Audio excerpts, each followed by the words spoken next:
Alors, bonjour Monsieur Danzebourg. Merci beaucoup d'avoir accepté ce petit café du matin, j'allais dire ensemble en visioconférence. Comme je vous l'expliquais juste avant, c'est vrai que je accompagne des familles francophones expatriées et des familles qui éduquent des enfants donc mixtes, biculturels, avec plusieurs langues au sein du foyer. Et c'est vrai que je vous suis depuis longtemps en fait sur les réseaux sociaux. Et je voudrais parler aujourd'hui d'un sujet un peu plus spécifique par rapport à l'adolescence parce que moi, c'est une patientèle que j'aime beaucoup. J'adore travailler avec des adolescents et j'aime votre ton en fait là-dessus. La première question en fait, c'est pour les personnes qui ne vous connaîtraient pas. Je vais vous demander de vous présenter et puis d'expliquer un petit peu votre parcours professionnel.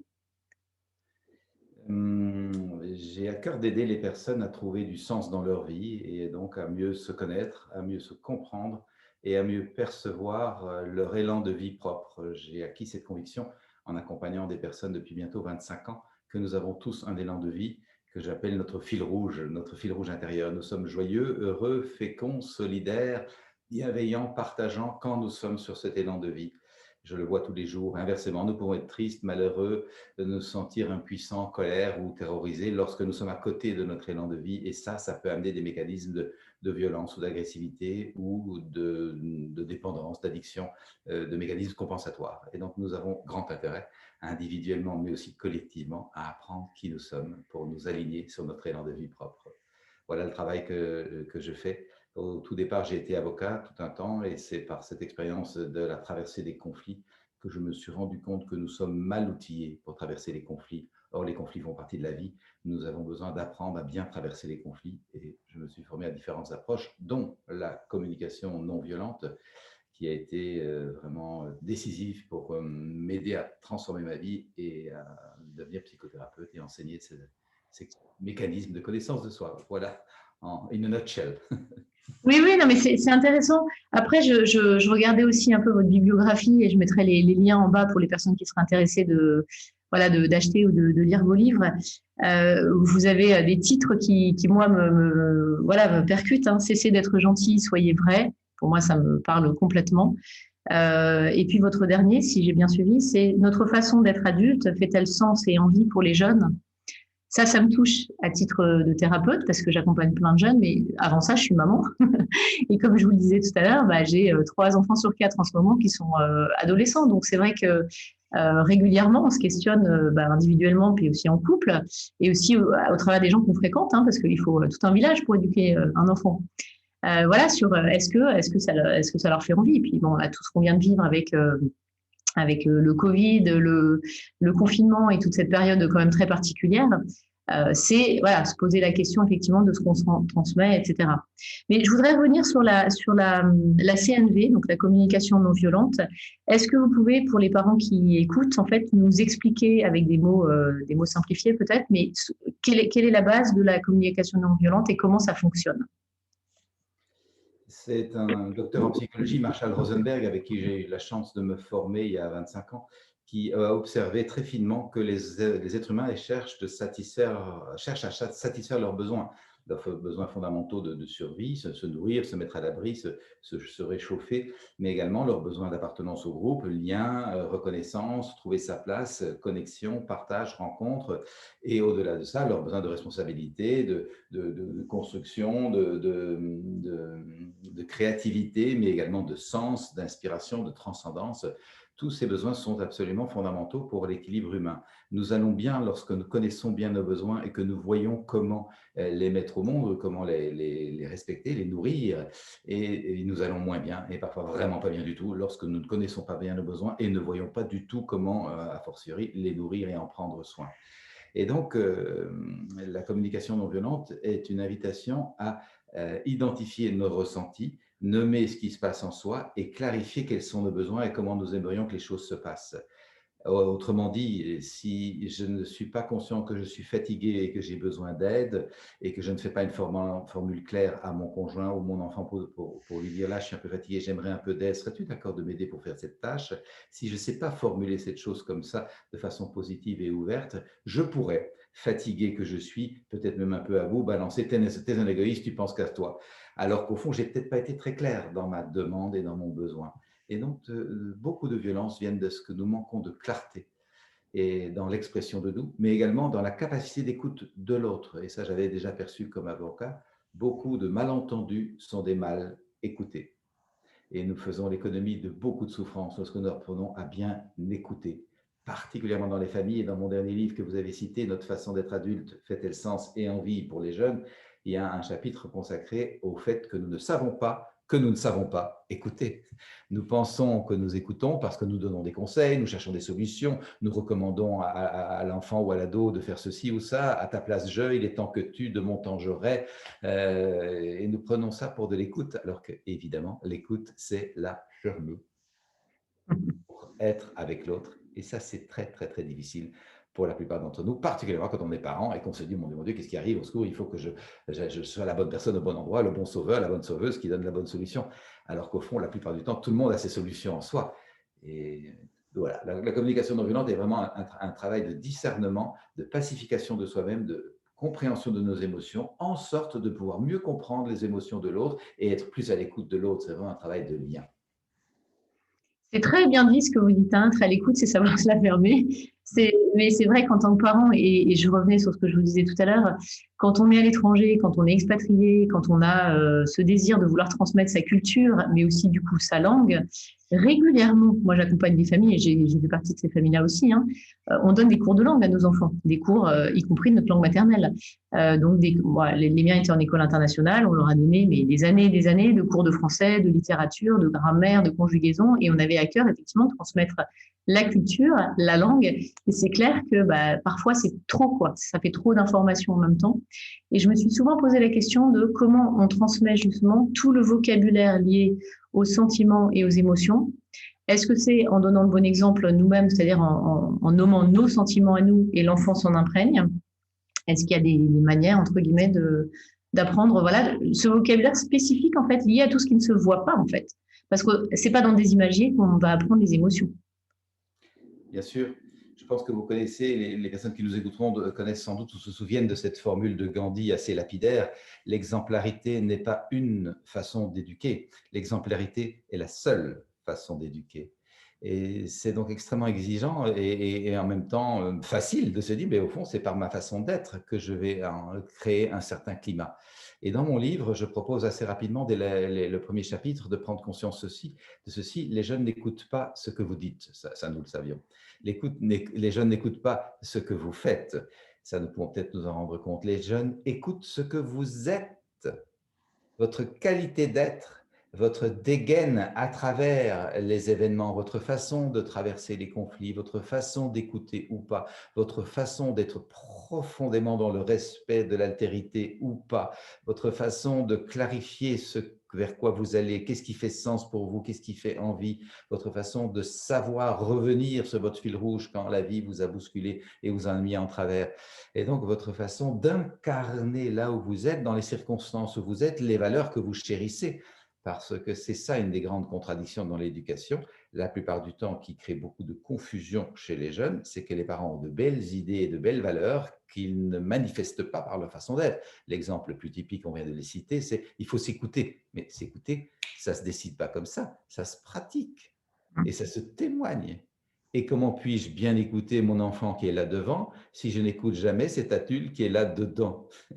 L'écoute va commencer par soi. Est-ce que je m'écoute suffisamment régulièrement pour savoir comment on s'écoute au bon endroit? Pas juste à la surface, dans mes idées, dans mes pensées, dans mes croyances, souvent très inhibantes et très limitantes, mais comment j'apprends à m'écouter derrière cela, dans ce que je ressens profondément et dans mes profonds besoins, et pas de nouveau les besoins de surface, mais les besoins derrière les besoins, derrière les besoins, derrière les besoins, qui sont comme des poupées russes. Et donc, nous avons besoin d'être très discernants pour bien comprendre ce qui se passe en nous. Et tout ce travail de discernement que nous faisons sur nous est évidemment au service de la qualité de la connexion avec les autres.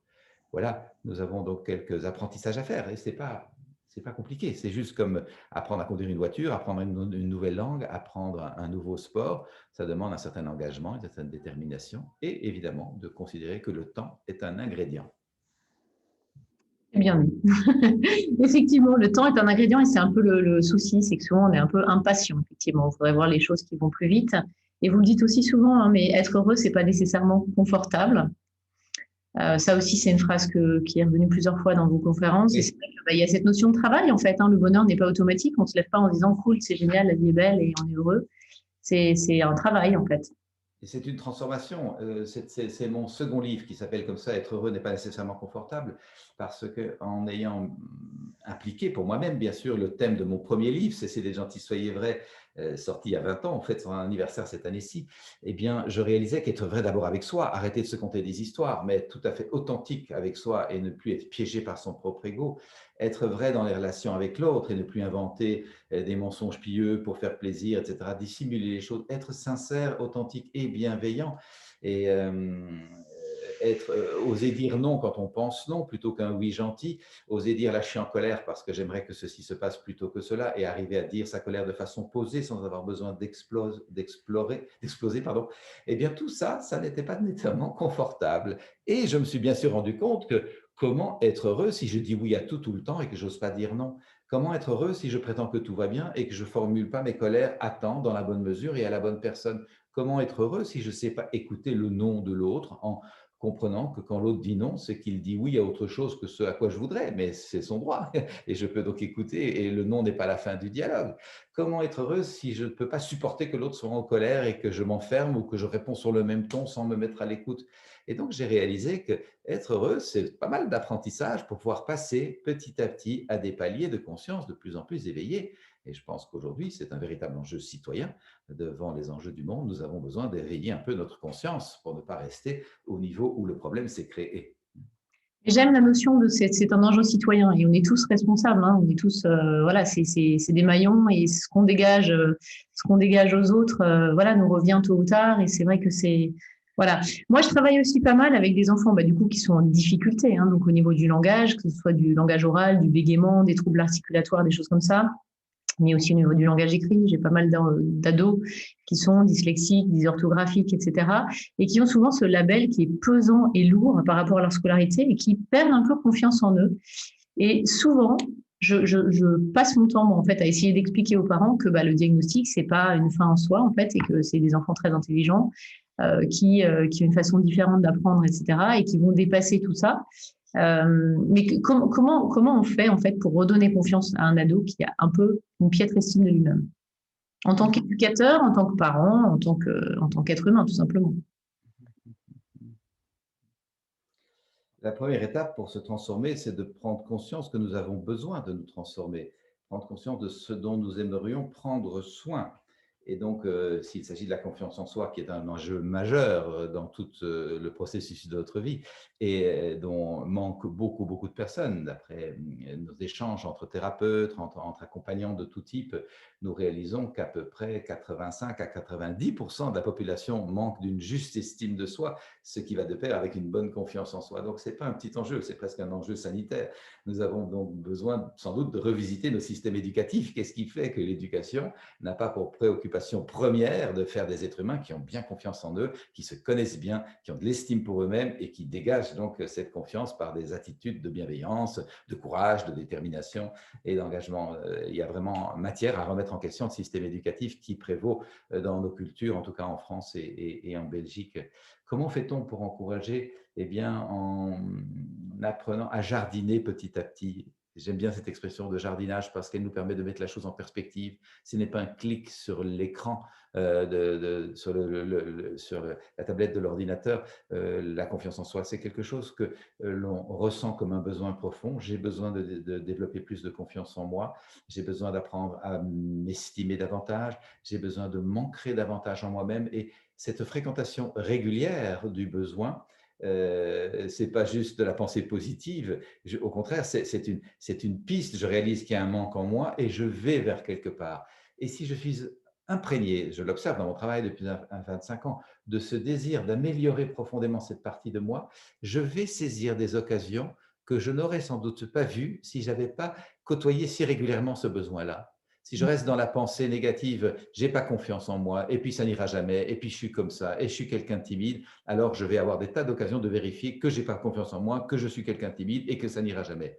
Inversement, s'il me dit: «J'ai besoin de me faire confiance, j'ai besoin d'apprendre petit à petit et à mon rythme à nourrir cette estime de moi profonde et j'ai besoin de faire confiance que je vais y arriver petit à petit». Cette formulation en pente douce, la communication non violente va jusque-là, faire que c'est pas une marche immense à monter, c'est un apprentissage en pente douce, fait que, petit à petit, je le vois autour de moi, des personnes qui n'auraient jamais dit: «Non, je ne suis pas d'accord» dans un groupe, vont dire: «Tiens, j'ai écouté vos positions et là, franchement, je ne pense pas comme vous. J'ai envie de vous partager mon point de vue. Est-ce que ça vous va?» Et s'enhardissent à prendre position de façon différente dans le groupe.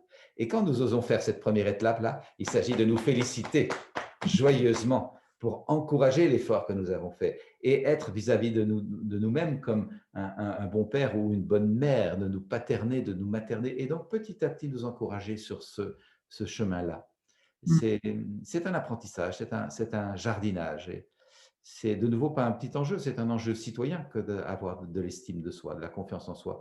Beaucoup de violences viennent de ce que nous n'avons pas suffisamment, confiance dans notre ancrage, dans notre force intérieure.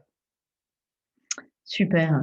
Je vous disais tout à l'heure aussi, il y a de nombreux parents qui essayent, en fait, et je me rends compte, ils se font accompagner par des thérapeutes ou ils font des stages de tout un tas de choses de pédagogie positive, de communication non violente, etc. Ils sont sur le chemin de vouloir insuffler tout ça à leurs enfants et ils me disent, oui, mais nous, on n'a pas grandi comme ça. Et c'est vrai qu'on ne vient pas forcément de famille où on nous a éduqués avec autre chose que des il faut, fais ci, fais ça.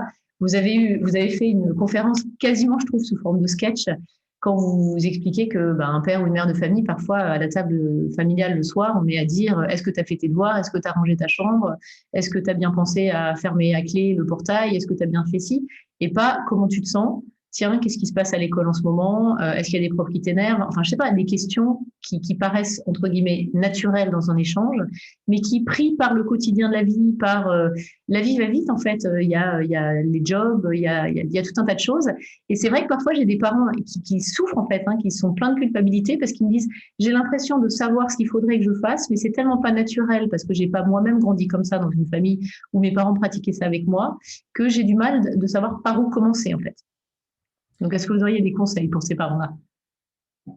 Et bien sûr, de peut-être, soi-même corriger que c'est pas naturel, c'est que c'est pas culturel. Naturellement, nous sommes empathiques et nous avons envie de connecter en profondeur avec l'autre dans une certaine qualité d'être et d'être à être. Il se fait que nos cultures ne nous ont pas, permis ce contact-là, ne nous ont pas, encouragés à ce contact-là. Donc nous sommes souvent très éduqués à bien faire, faire, faire, faire, faire, parfois même jusqu'à l'épuisement et nous avons un peu manqué d'éducation à la qualité d'être. Et donc, ça s'apprend, heureusement. Et nous pouvons transformer nos processus de pensée. Et dans mon bouquin, Notre façon d'être adulte fait-elle sens et envie pour les jeunes, je propose, dans un premier chapitre, de démanteler, en tout cas de travailler à démanteler, ça ne se démonte pas d'un coup évidemment, de travailler à démanteler au moins 5 mécanismes que j'appelle des mécanismes autobloquants, des programmations autobloquantes qui sont liées à nos éducations collectives et qui empêchent notre évolution individuelle et collective. Et nous avons donc besoin de travailler ça. La première, c'est la culture du malheur, le goût du drame, le fait de s'attacher à ce qui ne va pas, de pointer sur le bulletin ou les notes de l'enfant, les notes qui n'ont pas marché, au lieu de d'abord célébrer celles qui ont marché en s'en encourageant, et puis de s'interroger sur qu'est-ce qui fait que dans ces matières-là, ça paraît plus difficile, avec un questionnement qui permet le lien plutôt qu'une condamnation. Tu n'as pas assez à travailler et puis il faut que tu bosses. Et donc, un attachement, nous sommes victimes, enfin pas victimes parce que nous pouvons nous transformer, nous sommes pétris d'un conditionnement qui nous fait voir ce qui ne va pas plutôt que de voir ce qui va bien. Nous avons absolument besoin aujourd'hui de transformer cette culture qui ressasse le drame, qui a un certain goût du drame, en une culture de la paix et si possible même de la joie. Et ça s'apprend. La paix ne tombe pas du ciel par là. Elle s'instaure dans nos cœurs, dans nos vies, dans notre couple, dans notre famille, parce qu'on y travaille, parce qu'on la jardine, parce qu'on la souhaite et qu'on la réveille régulièrement. Donc, ça, c'est un premier conditionnement qui peut rencontrer votre préoccupation. Le deuxième, je ne vais pas les prendre tous, hein. Le deuxième, c'est l'habitude de vivre les rapports humains comme des rapports de force dès que ça ne va pas, dès qu'il y a un différent, dès qu'il y a une différence, au lieu de s'asseoir pour se comprendre, eh bien, nous argumentons pour avoir raison. J'ai raison parce que, et on donne quelques coups de gourdin, un peu comme Cro-Magnon, convaincre l'autre et j'ai raison, ou alors tu as tort et également quelques coups de gourdin pour convaincre l'autre qu'il a tort. Et quand on en a ras-le-bol, on se replie dans sa grotte. Et donc la résolution des conflits n'a pas évolué depuis Cro-Magnon, Gourdin ou grotte, mais pas rencontre. Nous avons absolument besoin, quand il y a un différend ou un désaccord, de se dire, tiens, ta position diverge profondément de la mienne. Comme je souhaite du respect pour ma position, le minimum, c'est que j'ai du respect et donc de l'écoute pour la tienne. Raconte-moi pourquoi toi tu penses ça comme ça. Je t'écoute. Et par respect, je vérifie si je t'ai bien compris en reformulant. Donc, c'est bien ça que toi tu penses. Oui. Et donc, je vérifie si tu as fini de m'expliquer ton point de vue pour dire est-ce que tu es d'accord que je te partage mon point de vue. Et à ce moment-là, je dis, ben moi, je pense plutôt comme ceci. Et on met les positions en parallèle et on n'est pas forcé d'être d'accord là ce soir. Beaucoup de tensions viennent de ce qu'on prétend vouloir résoudre l'enjeu là ce soir, au lieu de laisser tranquillement, tiens, les positions se polliniser et revenir le lendemain et dire, tiens, ce soir, on est peut-être d'accord qu'on n'est pas d'accord. Ça nous fait un point commun quand même, c'est pas si mal. Mais peut-être que si on s'en reparle demain ou après-demain, nous allons voir les choses évoluer. En tout cas, merci de ta confiance et de ton authenticité. À demain, mon chéri ou ma chérie.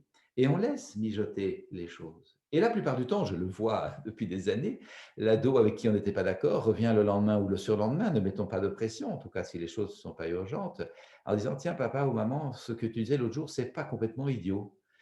Eh bien, toi, mon garçon ou ma fille, ce sur quoi j'étais pas d'accord l'autre jour, j'y ai réfléchi, ta position n'est pas idiote non plus. Et petit à petit, on s'achemine vers une troisième voie qui, la plupart du temps, va combiner les deux premières. Et on est sorti de cette pensée binaire qui nous fait dire soit ceci, soit cela, ce qui est extrêmement déchirant. Et c'est de nouveau une vieille habitude.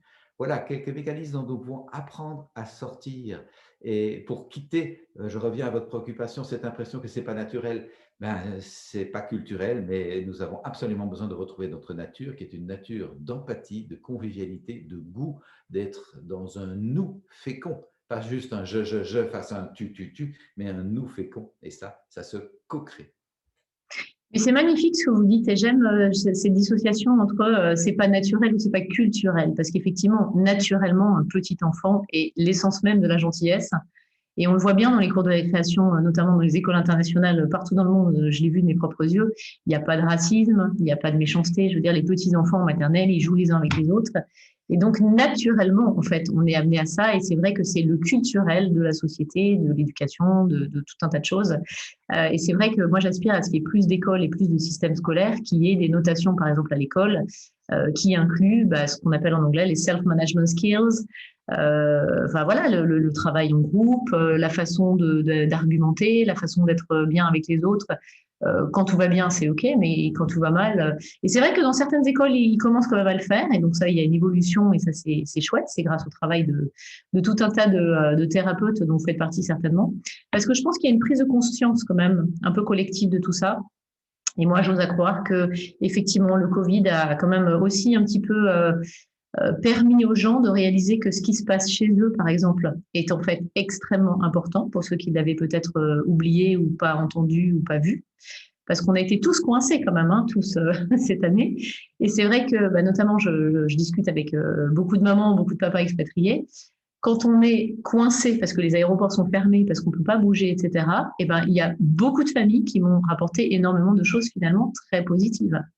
Des parents qui ont quand même réalisé qu'à l'école, leur enfant était en train d'apprendre des choses dont ils n'avaient aucune connaissance.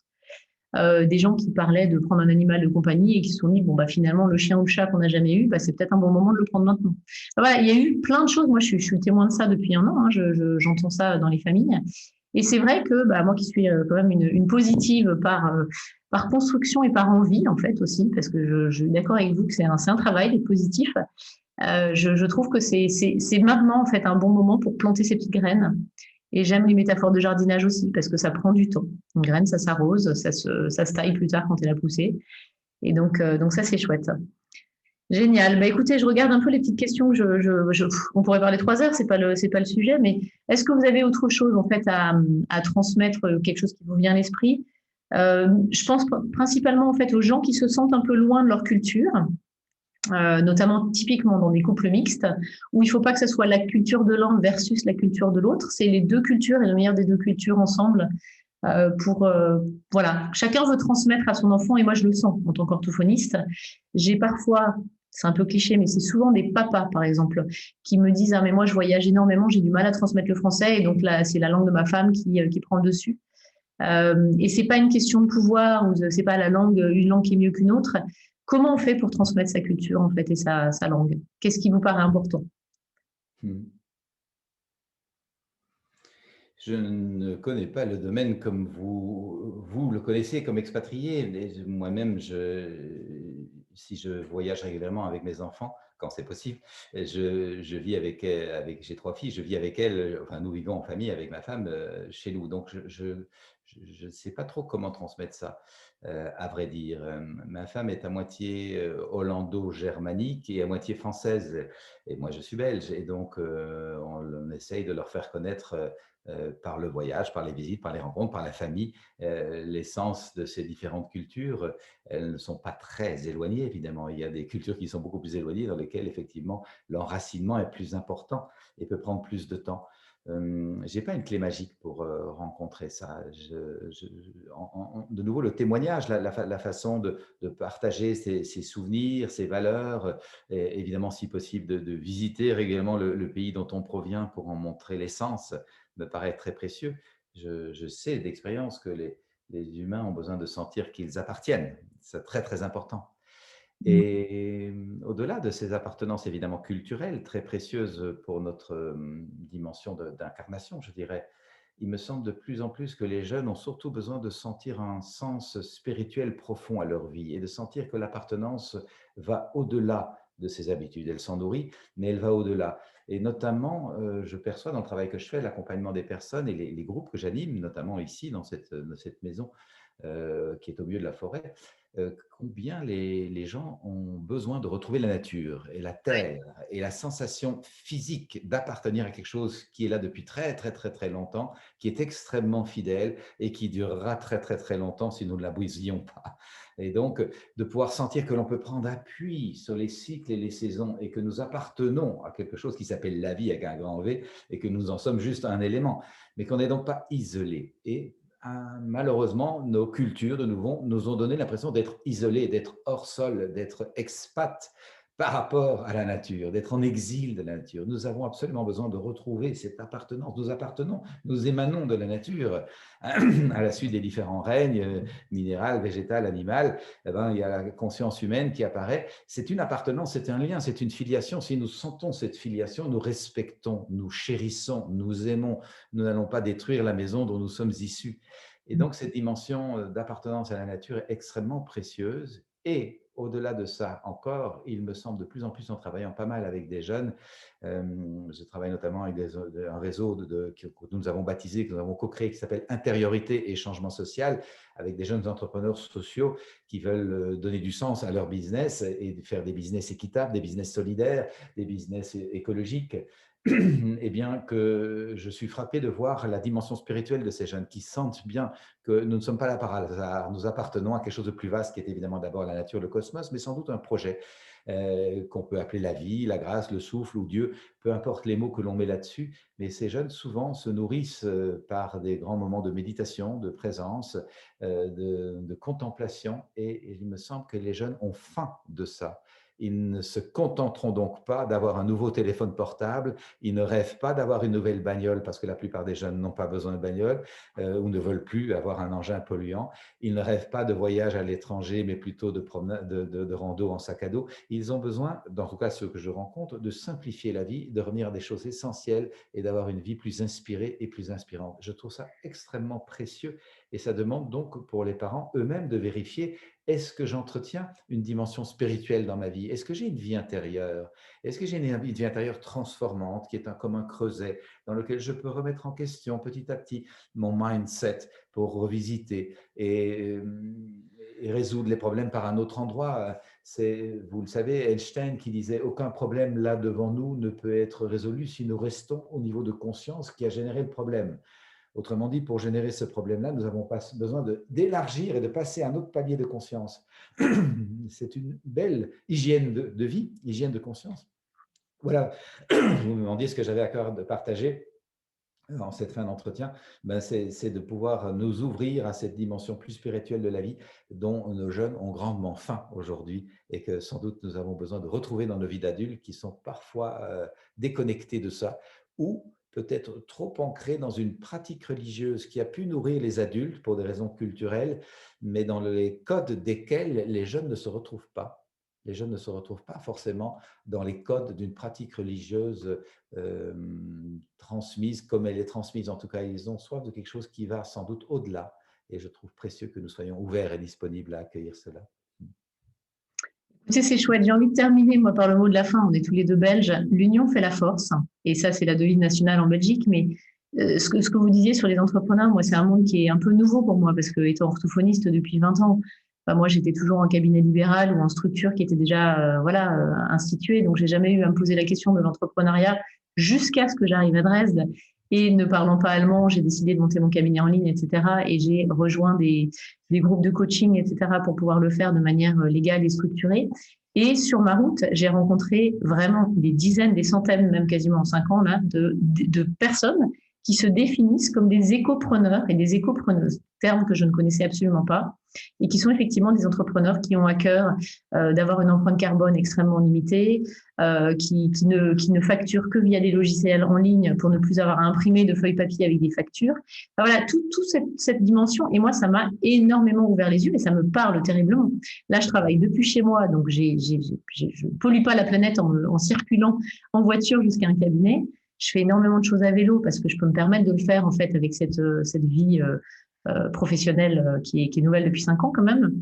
Et c'est vrai que toute cette écologie, entre guillemets, pour notre corps, mais aussi pour la planète et pour la vie en général, c'est quelque chose qui, pour moi, en tout cas, était nouveau. Et je trouve qu'on est plusieurs, en fait. Il y a vraiment plein de personnes qui travaillent avec cet nouvel état d'esprit, et notamment, effectivement, des jeunes. Donc, je suis contente parce que je suis maman d'ado, mais je travaille aussi, enfin, je n'ai quasiment que des confrères et consoeurs dans mes groupes de coaching, justement, où on travaille sur l'état d'esprit, le mindset, etc. Et j'ai l'impression d'être que avec des jeunes. Et ça me fait un bien fou parce que bah, on se nourrit l'énergie des autres.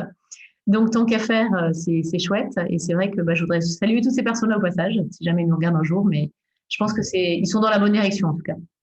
Donc, ça, c'est chouette. Un grand merci, Thomas Dansembourg, pour votre temps, vos explications qui, bah, je trouve que vous avez toujours le mot juste. Et merci parce que enfin, voilà, je crois beaucoup aux mots. Et donc, bah, tout ce qui est bien énoncé, en fait, est plus facile à comprendre. Donc, merci pour votre temps et merci pour ces partages. Avec grand plaisir. Bonne suite à vous. C'est Au gentil. revoir.